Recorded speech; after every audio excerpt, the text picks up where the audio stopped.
Hello, Mohammed. How are you?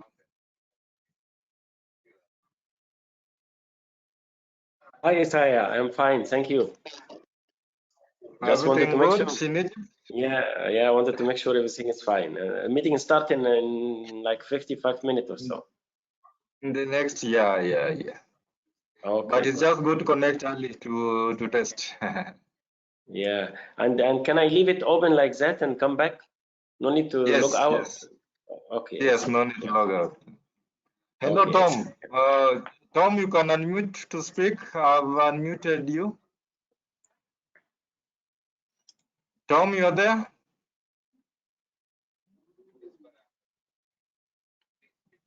Tom and Neni? Okay, maybe she's not there.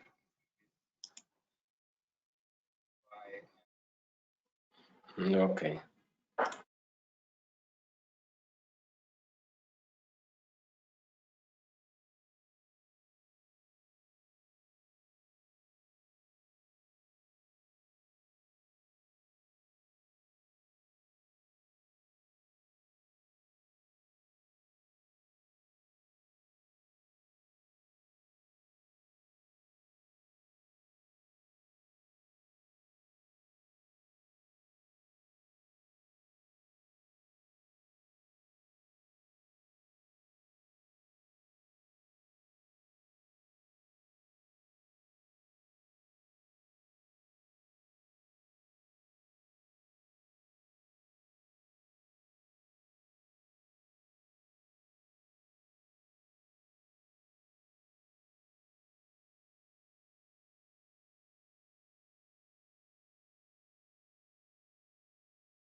Hi, Isaiah. Can I check if you can hear me all right?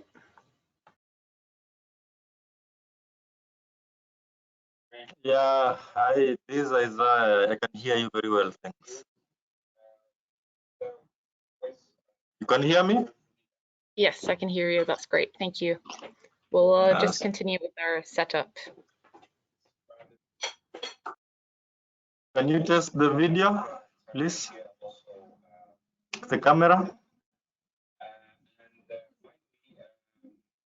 Sorry, did you ask us to turn on the camera? Yeah, you turn on the camera, yeah. Yeah, super. Okay, Does it work? nice. Great. Well, see you soon.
Hi,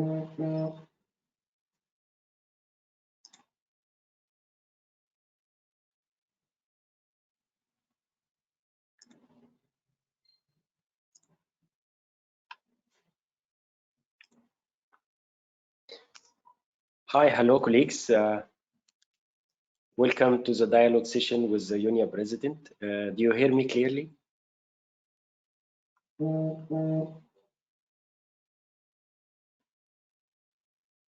Do you Yes, hear Mohammed, me? we hear you.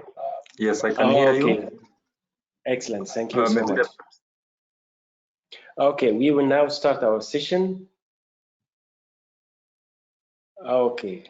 Yeah, Isaiah, some colleagues are asking if you can activate the chat box, please. So that might be helpful. Okay. Welcome to this session, and we thank so much UNEA President for giving us the time. We're always happy. Hi, Mr.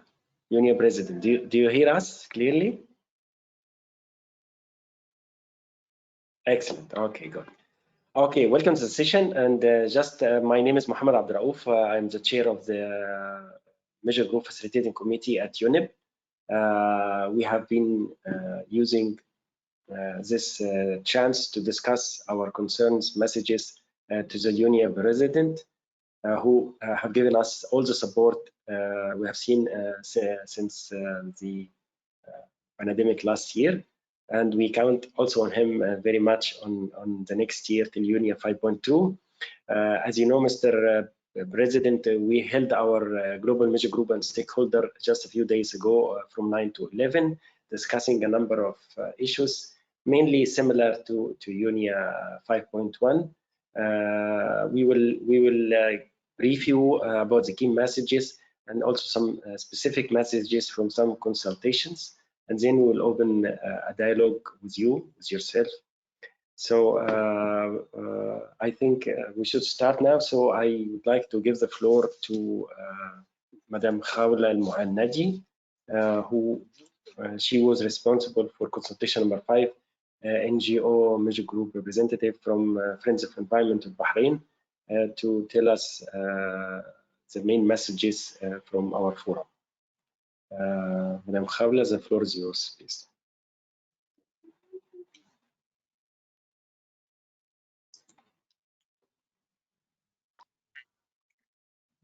Good afternoon, Mr. President and everybody. Thank you, Mohammed. Thank you very much for the opportunity to share some of the core messages from major groups, UNEA-5, we have discussed in the Global Major Groups and Stakeholder Forum last week. There's overwhelming scientific proof that the triple environmental crisis of climate change, biodiversity loss, and pollution are existential threat to nature, mankind, animals, and all other species on Earth. The pandemic is a wake-up call to speed up global environmental decision-making, to step up ambitions for transformative action, and to increase the pace and scale of implementation efforts. The current economic system is destructive for all people on the whole planet. We're calling for a just transition to climate-neutral, pollution-free, and equitable societies and economies that thrive within the planet's ecological boundaries. We need to prioritize the well-being of people, animals, and nature over infinite economic growth as measured by GDP.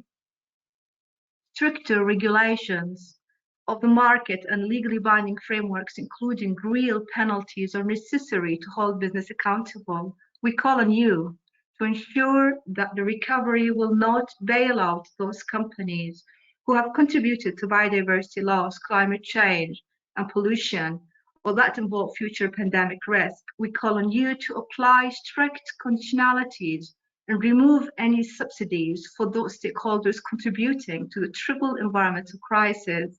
We call on you to build forward better and to ensure recovery programs and investments are guided by the 2030 Agenda and the SDGs. Invest in positive change. Decisions and the implementation thereof must involve all relevant right holders, in particular marginalized and targeted persons, including indigenous people, local communities, people under occupation and armed conflict, women, youth, and older people.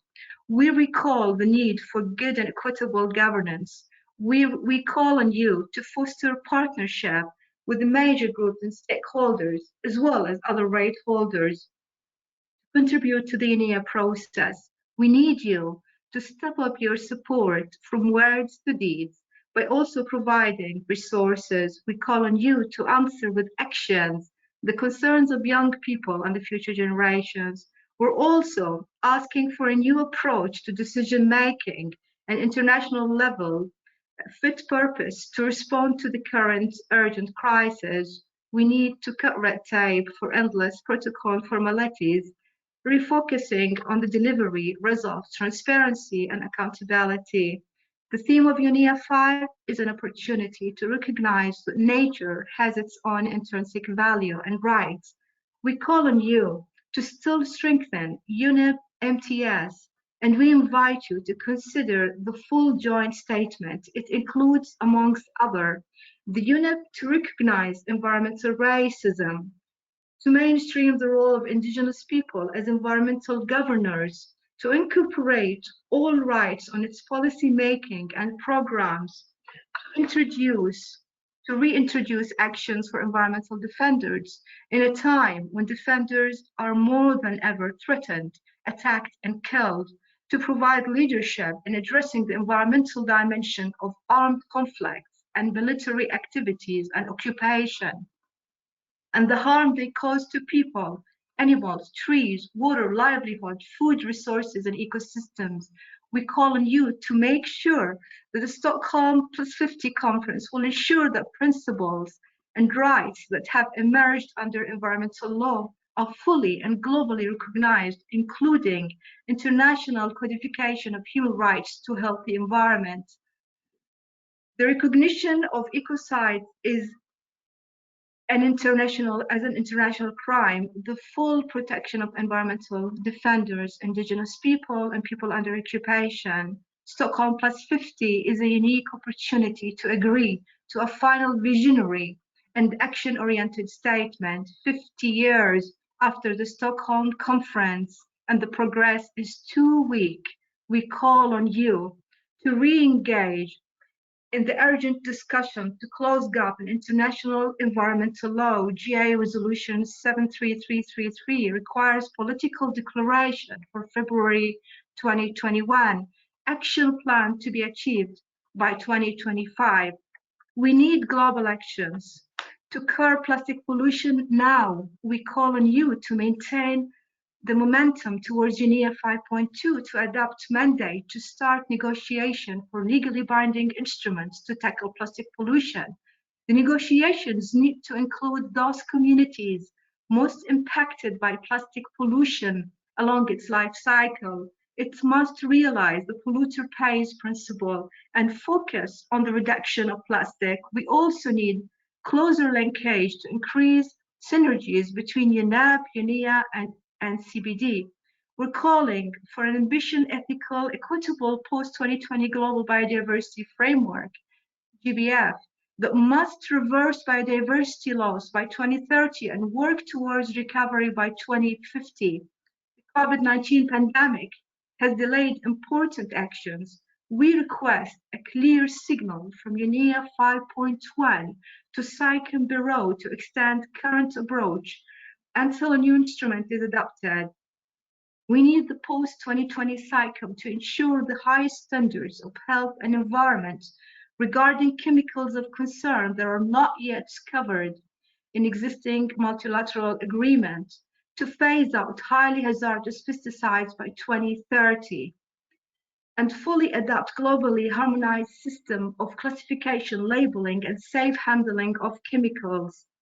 The 2021 UN Ocean Conference need to lead a new ocean governance framework and recognize power imbalances and respect human rights and also environmental and animal rights effectively, and the wide range of threats posted our ocean. Finally, food systems, and particularly industrial animal agriculture and monoculture farming, are a major contributor to climate change, biodiversity loss, pollution, and overuse of water, and driver to zoonotic diseases, and have drastic negative impact on smallholder farmers, rural communities, and food sovereignty. We call on UNEA and member states to actively support the transformation to more resilient and sustainable food systems based on systematic change and addressing the underlying root causes and drivers, addressing food waste through supply chain,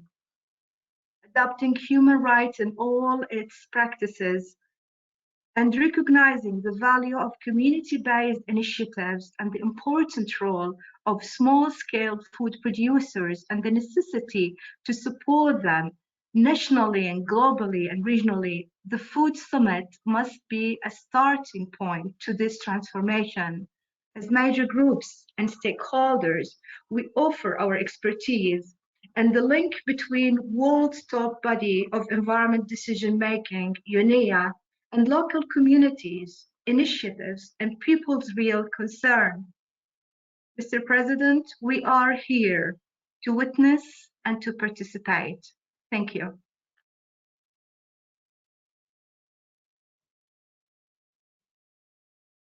Thanks a lot, Khawla. And now I would like to give Mr. President the floor. I want to just you to listen first to the key messages from our consultation. We still have some small messages from other groups, but now the floor is yours to open for open remarks and maybe some reflections on the key messages. Well, thank you very much. Dear friends, it is a great pleasure for me to join this discussion with you here today. I hope you're all doing well, considering the circumstances, of course. I had the pleasure of greeting you with a video message last week for the Global Major Groups and Stakeholders Forum. Now I'm looking forward to hearing all the outcomes from your discussions. The upcoming UN Environment Assembly is indeed a special and I should say rather challenging one. As you know, it will take place digitally across more than 20 time zones due to the global pandemic. Digital meetings have indeed some benefits in terms of efficiency and reduced travel, but it surely also has its limitations, as we have also seen during the OECPR that started yesterday.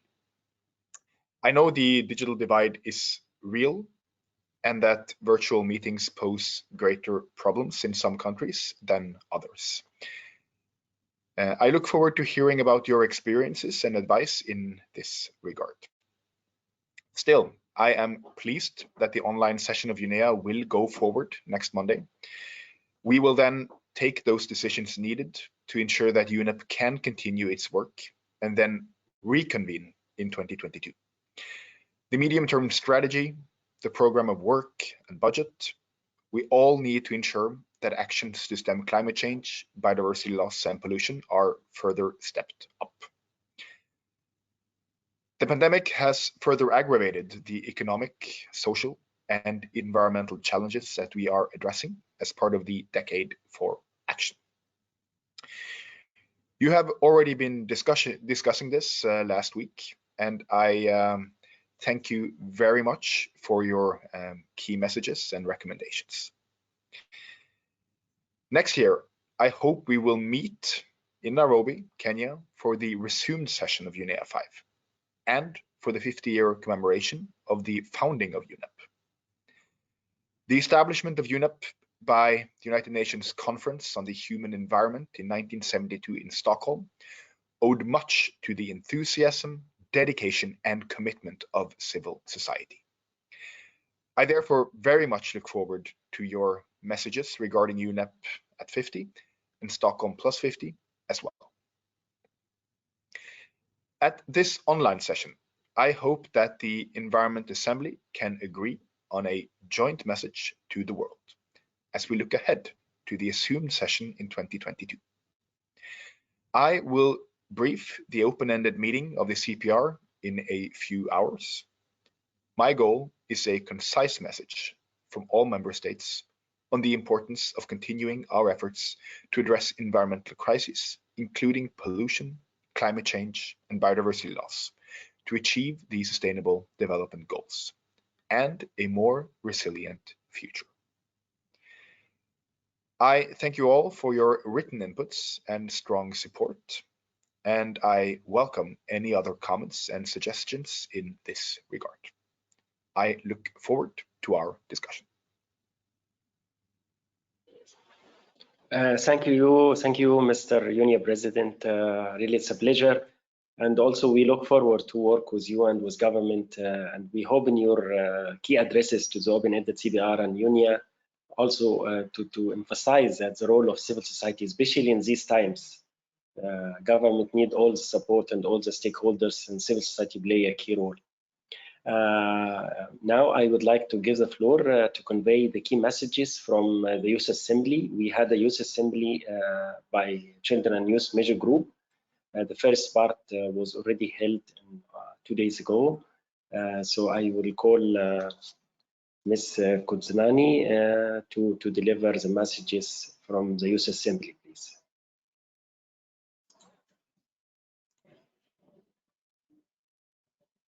A pleasant good afternoon to you all.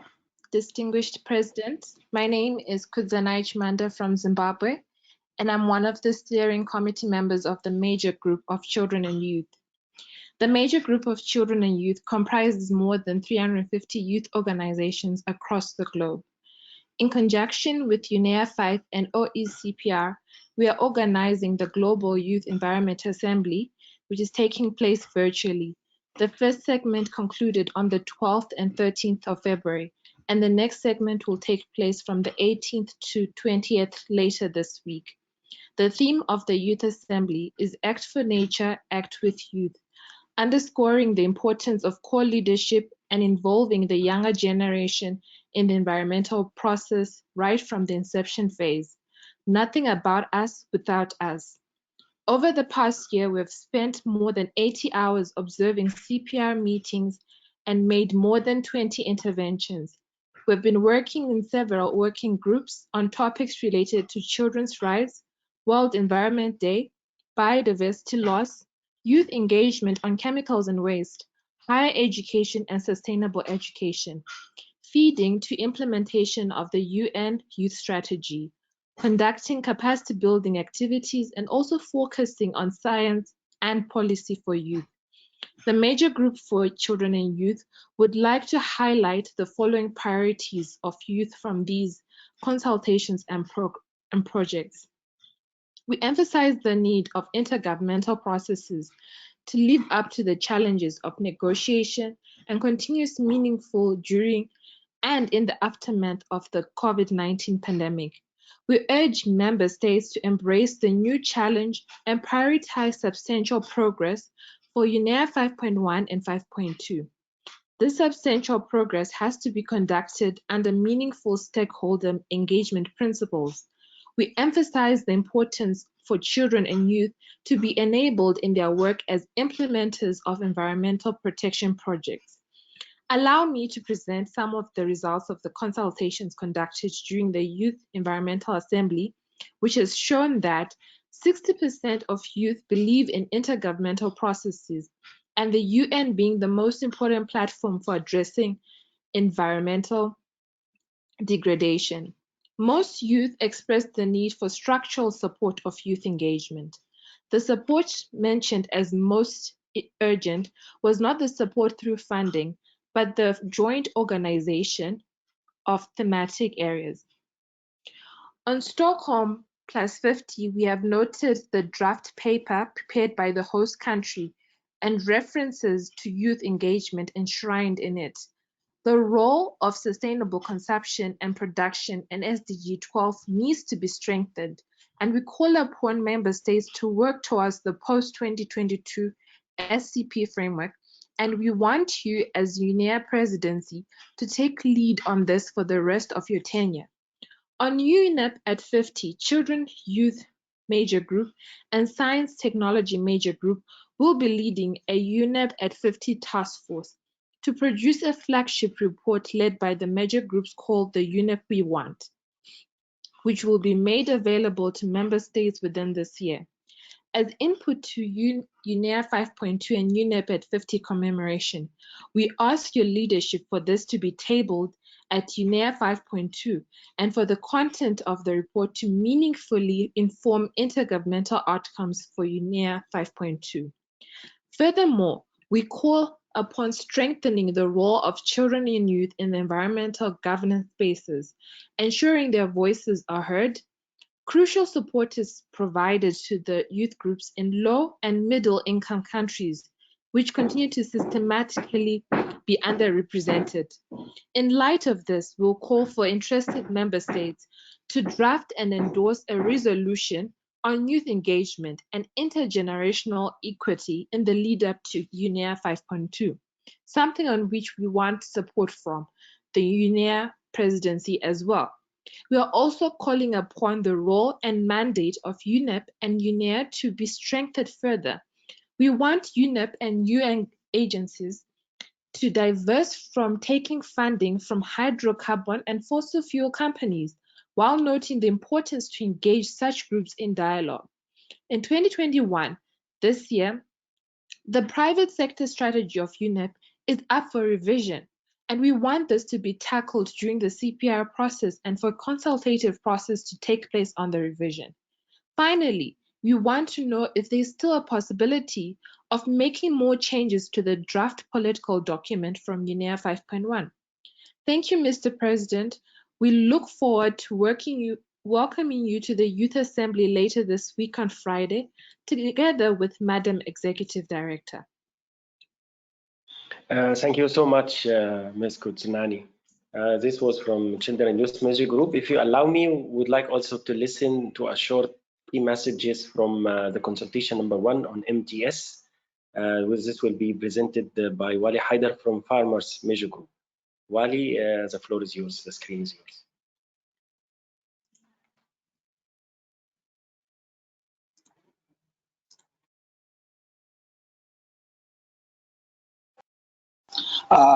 Good afternoon, Mohammed. Thank you.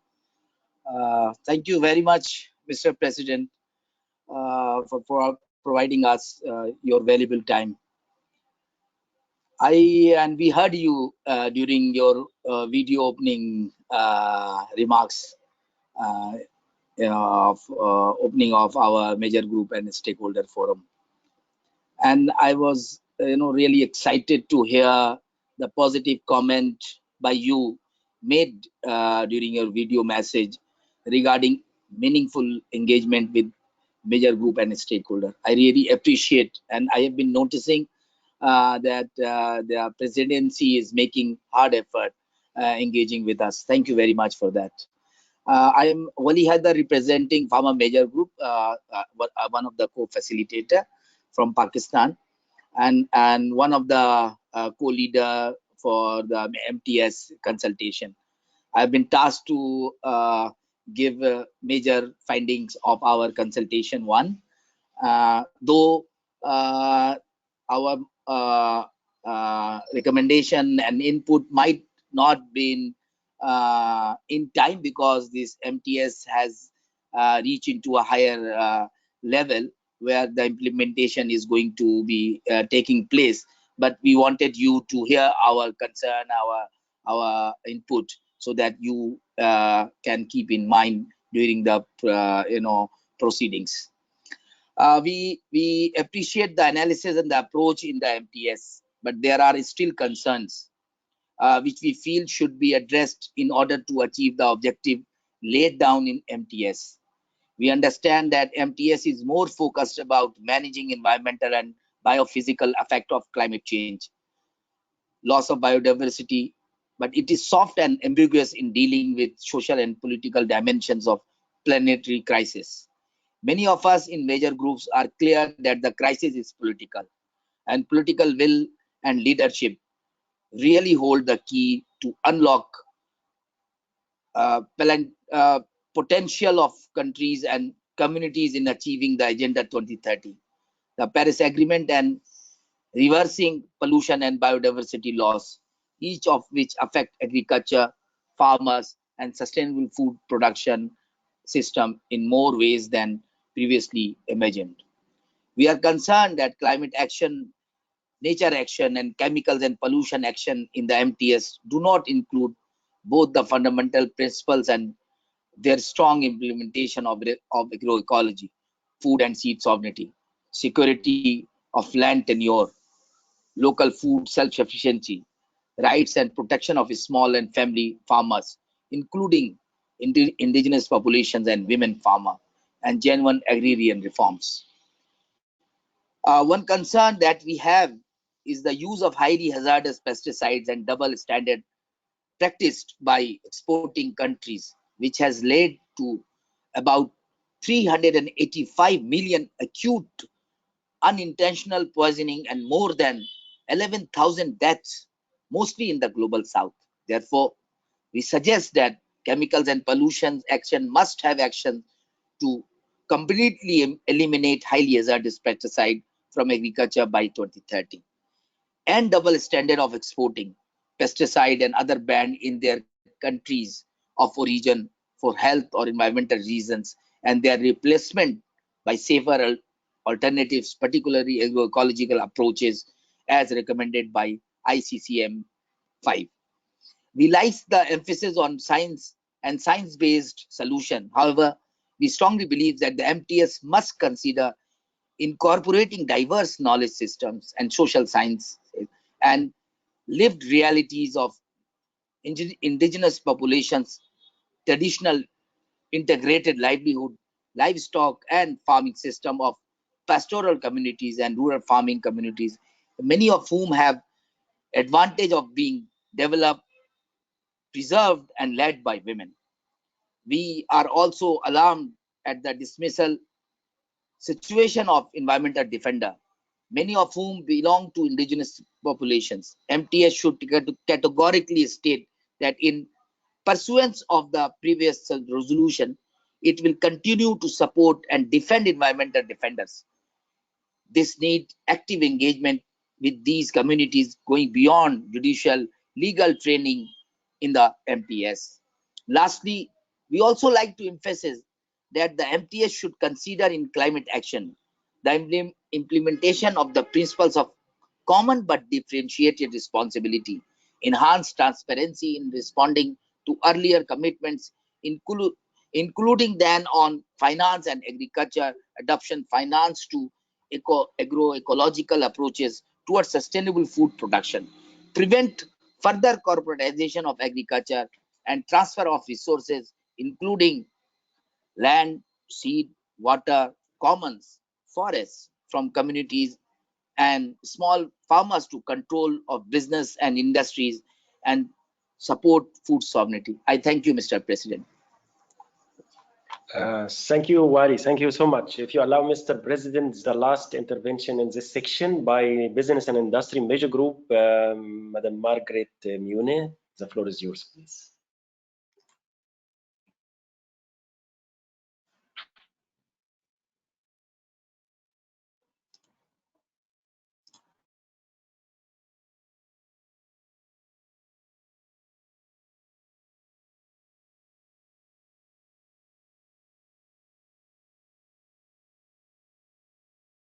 Yes, Business and Industry. I think Margaret is there, right?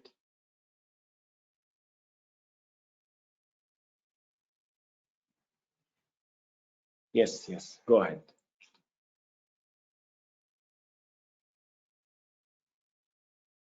But be brief, Margaret.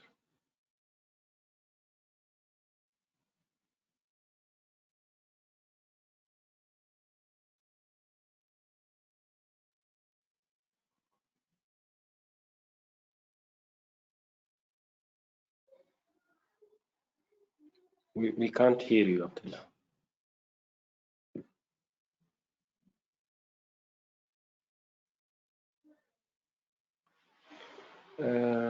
Okay, so I will try to give Margaret again the floor, but now I would give the floor back to our UNEA president. If you'd like to have a quick comment about these different messages from Yusuf from consultation 1 on MTS, please, the floor is yours. Well, thank you very much for your various comments and input. I have to say I agree with the sentiments and with a lot of your messages. And I think it's safe to say that this is an opportunity that is very important to us. And you know, UNEA-5 isn't only important in and of itself, but it is also important as the kickoff to a year where we need action for nature on so many fronts, where there will be important meetings coming up on the CBD in China, the climate COP in Glasgow, etc. So just the fact that we are indeed meeting, though digitally, is very important. And of course, it is important to me as well that we not only meet, but also send a message to the world. That is why I, as president, have been working to find a consensus on a message that can be delivered. Now, we do not know yet if such a consensus is possible, and we have changed the draft several times to provide for the opportunities to provide input and then to take that into account. But we will see whether we can find common ground or not. Hopefully, we will. I also understand, of course, that many of you would like to see a lot of changes to the documents, both the strategy and the message, etc. And that is, of course, understandable. However, as a digital meeting, it's important to be aware of the fact that, you know, as I said in my introduction, the digital divide is real, and that a lot of member states are very hesitant to allow for you know, actual negotiations on language, etc., digitally at the meeting.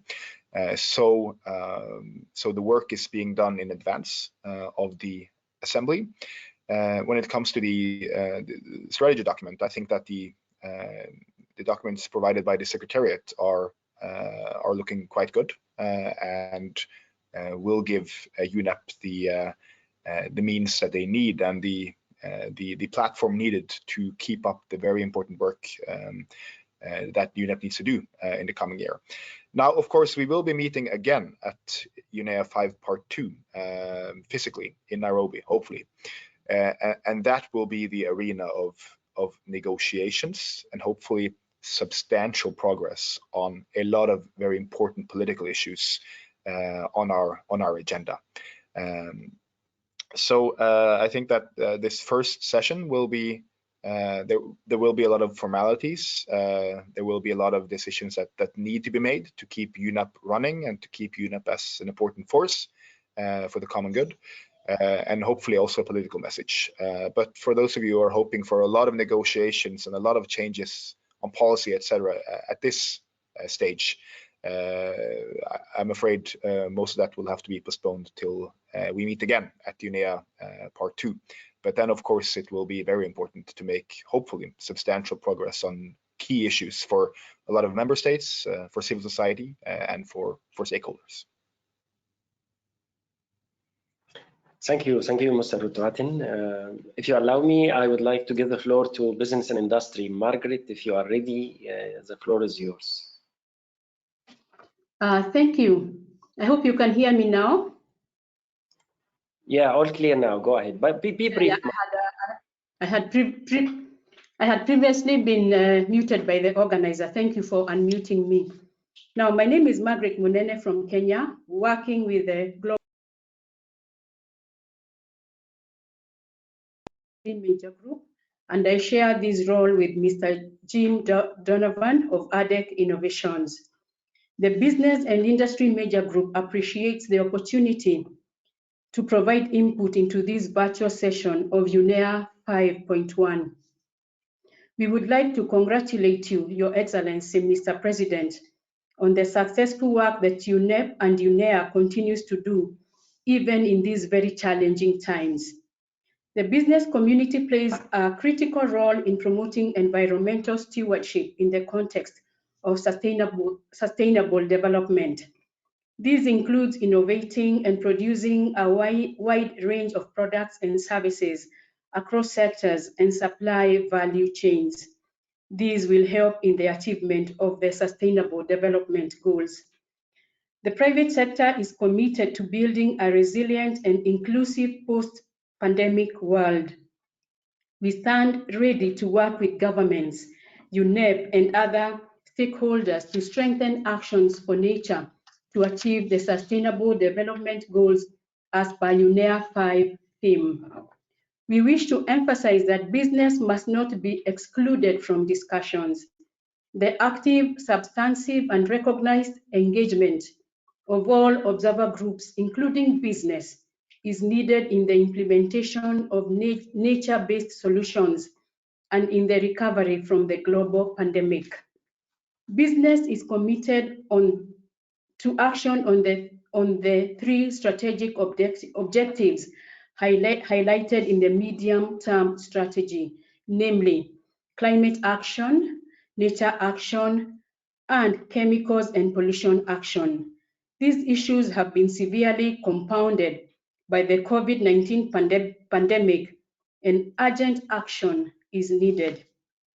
The private sector is already working on models of business and commercial activities that are cleaner and less polluting, such as circular economy, waste reduction, and resource efficiency.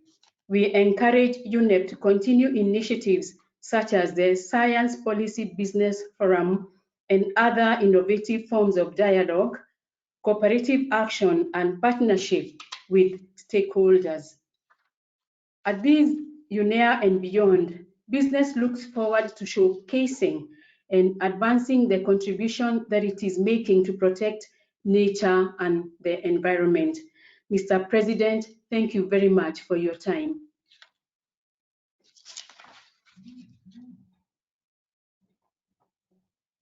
Thank you so much, Margaret. I now open the floor for any question issue to be raised, and I have the first on my list is Fabian Mclellan from Ocean Care. She's part of the Science and Technology Major Group. Fabian, the floor is yours. Excellency, many thanks for the opportunity to provide additional input. And I am speaking on behalf of Ocean Care as a member of the Science and Technology Major Group, and I will be brief.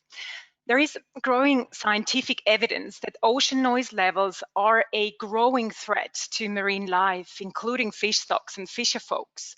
Studies have shown that fish catch rates can drop substantially with larger fish leaving an area coincident with ocean noise events. Zooplankton, the basis of the marine food web, suffers high mortality in the presence of impulsive noise. Anatomical, physiological, and behavioral impacts, including lethal consequences, are documented on marine mammals, fish, and invertebrates. Across the globe, the increasing propagation of ocean noise is now undermining efforts to significantly reduce marine pollution and restore fish stocks, declared priorities of the Agenda 2030. This has serious consequences for human livelihoods and food security. It is therefore much to our regret that this form of pollution has not been adequately addressed in the medium-term strategy. Considering that UNCLOS includes the introduction of energy into the marine environment under the definition of pollution in Article 1.4, UNEP should ensure that ocean noise is adequately addressed and recognized as a serious form of transboundary pollution under SDG 14.1 and within the medium-term strategy. We do appreciate all the work that has gone into drafting the text and understand that member states do not wish to reopen the MTS text.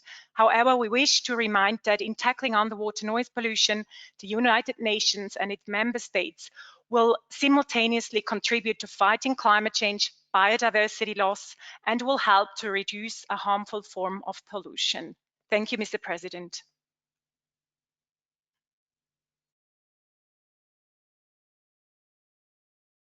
Thank you so much. Let's hear from other colleagues, please, and then we can give the chance to Mr. President. I have on my list Fraser Yahyas. So kindly introduce yourself, organization, and try to be brief, please.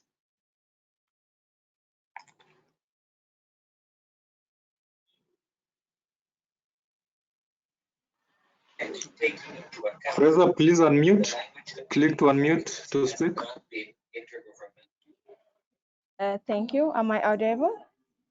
Yeah, okay, go ahead. Okay, thank you, Excellency. I would like to forward our profound gratitude for organizing this on behalf of Women Major Group. I'm one of the newly elected co-facilitators of Women Major Group. We would like to ask two questions. The first one is environmental law and governance is weak in implementation and enforcement, and this needs to be well addressed in the UNEA-5 work program. On plastic pollution, momentum needs to be built to start negotiations on a legally binding instrument.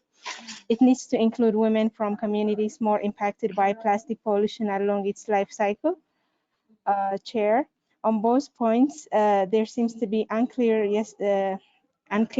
yesterday in the OECPR. How can you help strengthen leadership to bring member states forward? The other question I have is, what mechanisms are used to ensure inclusive decision making, and what exactly has been incorporated in advance to advance women participation and contribution to SDGs, in particularly in addressing climate change issues in the strategy? Thank you. Thanks a lot. Thank you so much. I have on my list Rev Rachel Mash. The floor is yours, please.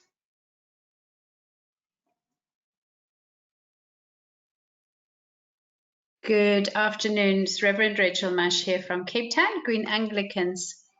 Mr. President, the question that I would like to raise is the issue of plastic pollution. It feels like as civil society and businesses, we are doing what we can to try and fight plastic pollution. But the oil industries are promoting an increase in plastic. They're in fact building additional petrochemical industrial plants. And as the world use of oil begins to drop as we move towards electric vehicles, they're actually wanting to fill the gap by producing more plastic. And so they will have to sell it to us in the form of single-use plastic. What can UNEP do to combat the power of the oil industries? And what is the position of UNEP in terms of divesting from fossil fuels and actually pulling money out of the fossil fuel industry? Thank you. Thanks a lot. Let's take also one more. I have Ahmed Fathi on my list. Ahmed Fathi, the floor is yours. Thank you, Mr. Muhammad. My name is Ahmed Fathi from Yeli Foundation, Egypt. I'd like to ask the president of UNEA, we would like our voices to listen. When I'm using the hashtag UNEA-5 at Twitter or something else, we didn't find a lot of tweets.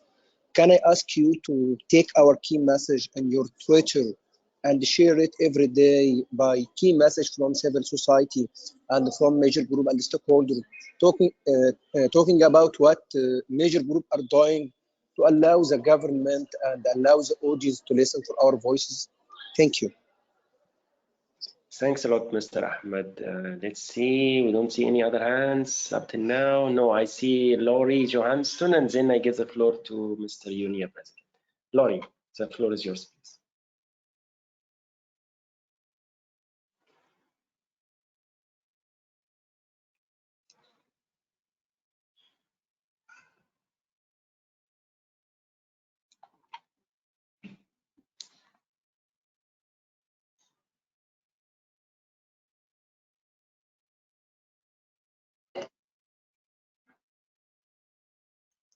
Yes, Laurie, are you there? I'm here. Okay, go ahead. What accountability mechanisms will UNEP institute to allow MGOs to inform UNEA about issues with science? Okay. Okay, that's all. Thank you so much, Laurie. If you allow me, just because I see on one other hand, so you can comment on all. So Stephen Stick from Science and Technology.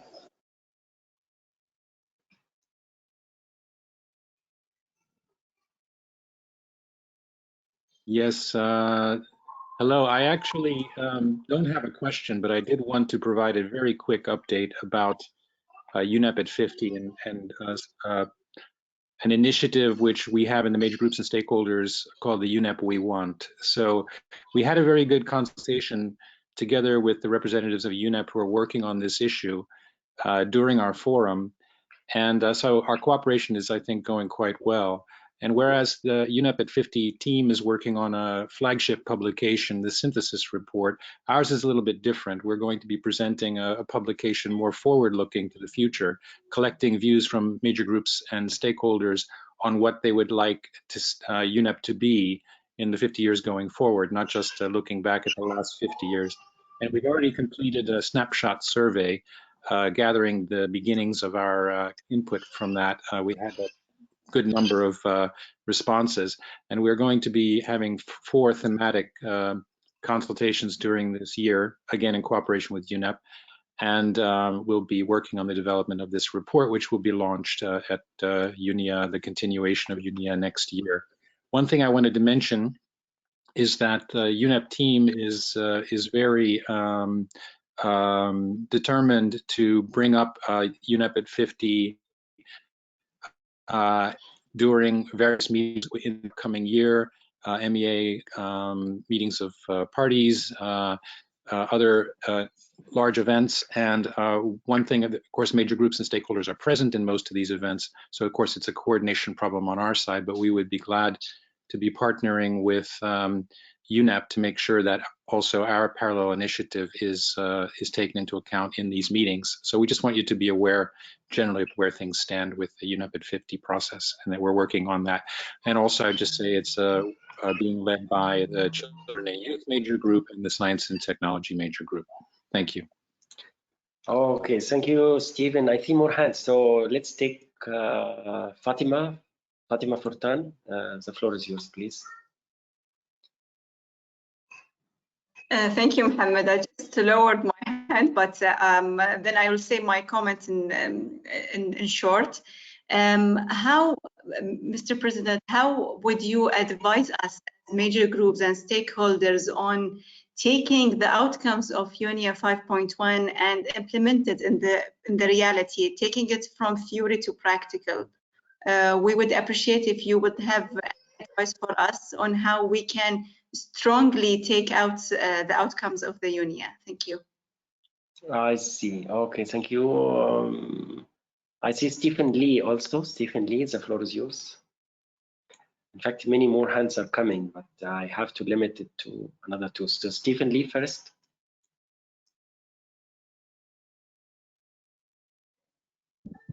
Hello.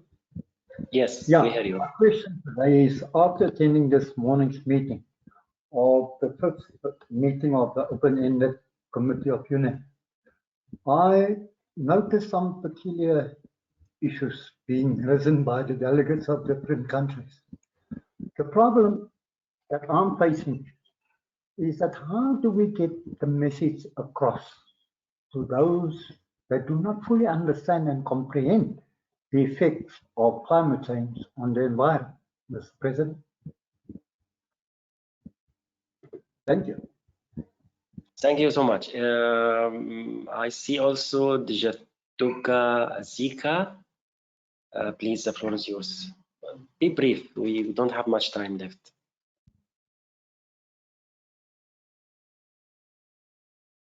Yes.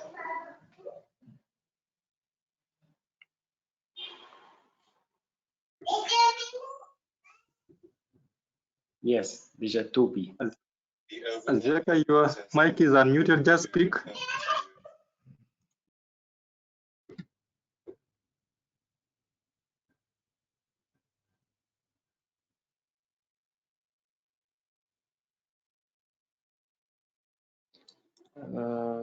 Okay, so I have till Dijatuba is ready. Let's have David Benizar. David Benizar. Hello, this is Dave Bannister from Article 19, and I was wanted to inquire on the issue of environmental defenders. The UN Environmental Program was doing a revision of their defenders program last year, their policy last year, and it was looking a little negative in terms of reducing the protections on defenders that UNEP was going to do, and we haven't heard back yet. It appears to have been stuck somewhere, and we're quite keen to find out what's happened to that policy and to hope that it gives maximum protection to defenders. Thank you. Thank you so much. Digituba, are you ready now? Can you take the floor? Jitubi Azika.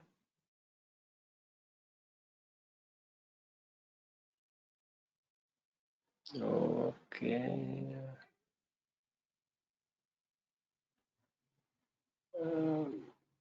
Okay, so I will give the floor to Raghuram Nadula. Yes, good afternoon. I'm Professor Raghuram, Professor of Biotechnology in Indraprastha University. I also represent Sustainable India Trust, which has become accredited as the Science and Technology Major Group NGO for the first time. So this is my first attendance of the UNEA events on behalf of the civil society, though I have attended meetings earlier in other capacities. I've also been involved with the UNEP Global Partnership on Nutrient Management and with the UNEP WHO FAO Joint Consultative Committee on the environmental and health impacts of pesticides and fertilizers.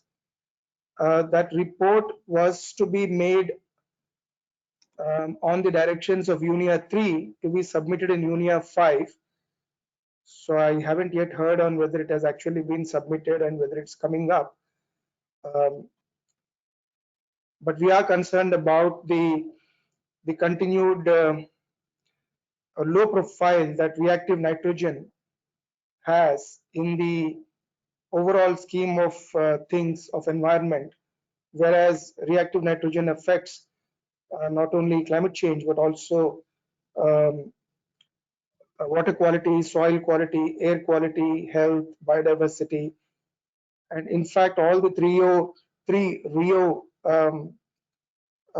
conventions have nutrients as the common link, and nitrogen is most extensive among the nutrients because it seems to spread across all phases through water, air, and soil.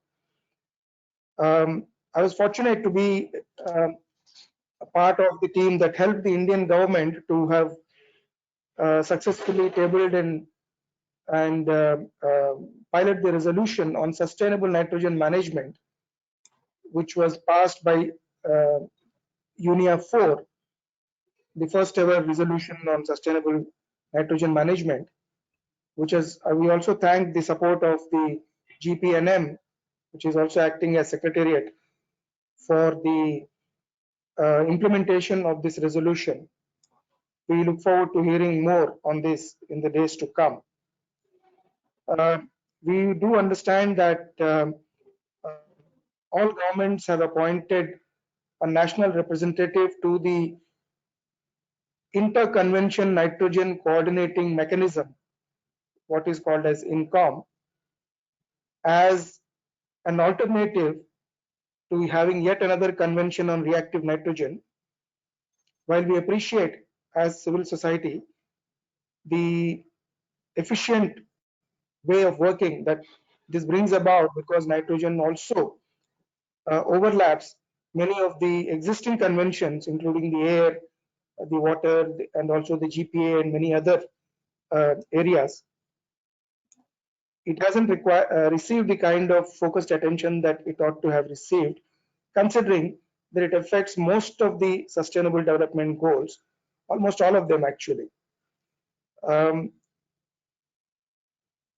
We are also closely watching on what would be the role that the civil society gets to play in the ongoing discussions on reactive management at the intergovernmental international level, and would certainly advocate, and as I did indeed, not only as the chairman of the International Nitrogen Initiative, but also as the president of the Sustainable India Trust, that civil society should have a role and a say in the emerging dialogue, international intergovernmental dialogue on reactive nitrogen management and in the implementation of the sustainable nitrogen management resolution passed in UNEA-4.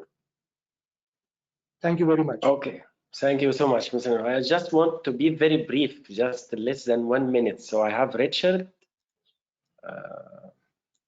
Thank you very much. Richard Jordan from World Harmony Foundation. Mr. President, it is never too early in the year to wish all Norwegians a happy 2nd of Mai, the Norwegian National Day on May 17.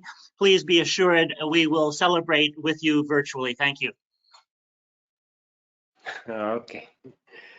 Okay, thank you. Last one, very brief, please. Khawla Al-Muhannadi. Thank you, Mohammed. Mr. President, I presented at the beginning the joint statement of all the major groups, and I tried to give it in 7 minutes. That was a mission impossible. So I hope that all these points have been delivered. But as I was reading the emails and the discussion from NGOs, I represent the NGO major group. They were wondering, how do you see, as the UNEA president, how do you see the contribution, the participation of major groups from now till the end of UNEA 5.1 and then on the way to UNEA 5.2? The reason for the question is that we were so ambitious. We included so many points and so many priorities and concerns that I tried to summarize them today. But when you see the whole statement, you see the whole details. We're not sure how much of them will be reflected in UNEA 5.1, but we're more keen about participation. How can we participate? How do you see us impacting within the possible? Because as you said, there are so many things that are not possible in this virtual UNEA and this very, very special type of UNEA that's happening now. So we'd like your advice, would like your guidance. How do you see us effectively participating and achieving as much as possible of our goals within the circumstances that are here and we have to deal with them? Thank you. Thanks a lot, Khawla. Now I get back to Mr. UNEA President, Mr. Rutbatin. Just you have 2 or 3 minutes. Hello? Yes, 2 or 3 minutes. Sorry, 2 or 3 minutes because we are closing. So back to UNEA President. Thank you. Thank you very much, Chair. It's obviously hard to elaborate in detail on all of these in 3 minutes, but I'll try to make a few comments on at least some of the points that were made that also were common threads throughout the input, or lines of input rather. First of all, when it comes to reopening discussions on the MTS, as I mentioned, it's hard to see that member states will be willing to make a lot of changes at this point. But I think that some of the inputs that were made here are things that should be important in the future. For example, ocean noise pollution. It's obviously important to keep working on that, and also remind you that at the UNEA 5 Part 2, there will be several possibilities to move various agendas forward, including that one. Also, a lot of you, a couple rather, mentioned the issues of plastic pollution. I think the same goes for that when it comes to this UNEA. However, I should mention that from my point of view, the push for agreement internationally, and perhaps even a legally binding agreement, as was mentioned, has gotten ever stronger throughout the last year. A lot of countries, a lot of regions are now pushing for stronger regulations on plastic pollution, including my own country. So I think that there is a lot of momentum at this point now on that agenda, and I think that's from my perspective, a good thing. Now, some of you asked questions or various questions on how can we use this forum and the decisions being made to keep pushing for more action. I think it's important to use the momentum that we will hopefully get out of UNEA 5 Part 1 to work for more action, both at part 2, of course, but also in all the events that are happening throughout this year.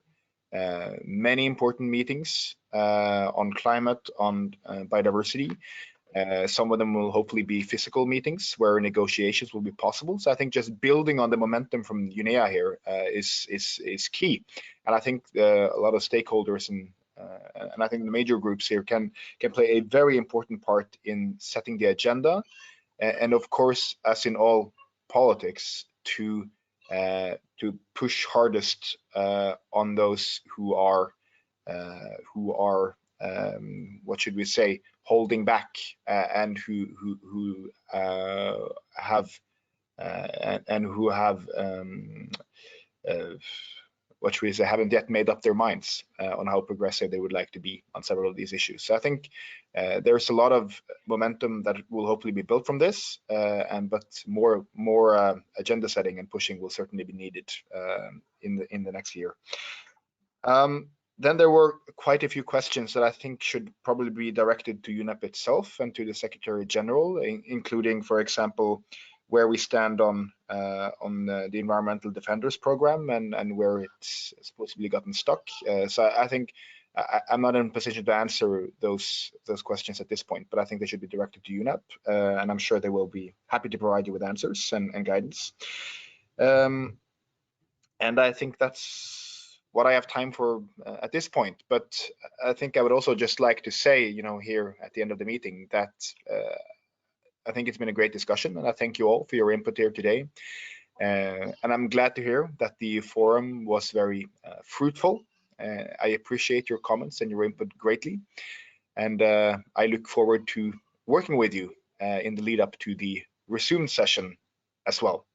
Of course, also on this one that starts next week. So thank you all for your input and for your continuous work to act for nature. Thank you so much, Mr. UNEA President. Well, in fact, we are very delighted to have this dialogue with you, Mr. Rothbatten, and we stay committed for the next year, whether through our cluster working group. We have different clusters working on different themes for UNEA 5.2, as well as in regional meetings. Also, we hope that we can have our global meeting, maybe global consultation, maybe in June, July, maybe in Oslo.